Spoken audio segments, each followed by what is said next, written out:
Okay, the last topic, I think, really this whole unit has been about resilience, so I wanted to have one lesson on resilience, and I think it's such a valuable thing for students to learn about. So we're looking at how resilience can be developed. All right. Now, hopefully, if you've played the homework game from earlier, the recapping, we can play that now.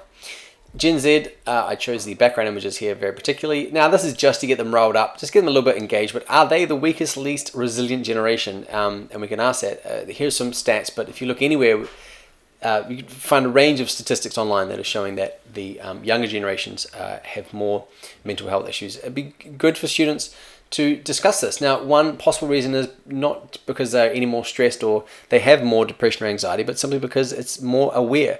We've got more awareness, so the diagnosis is just higher. It might also be that they're more encouraged to talk about this and share about it. They might be more open than previous generations. So there's lots of possible explanations.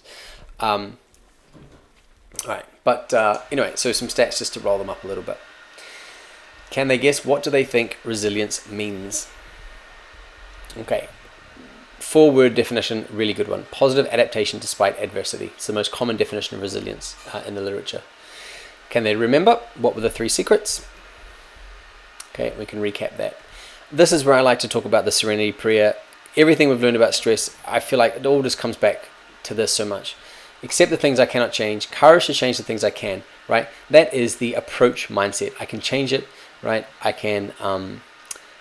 if you can approach it, deal with it, problem-focused coping strategies, and the wisdom to know the difference. So the things I cannot change, right, you just accept it and then leave it, right? There's no point stressing, worrying about things that you cannot change. They're there, but you do know what you can approach and cope with and go towards it. Now, in the workbooks, there's space here for students. Hopefully, they're just going to take everything that they've learned from the unit and talk about, okay, what would a resilient person look like, and what would a not resilient, unresilient, whatever the opposite, someone who has low resilience look like. So, for example, they might say this person would have an internal locus of control and external locus of control. This person would be a val-val, a met-met.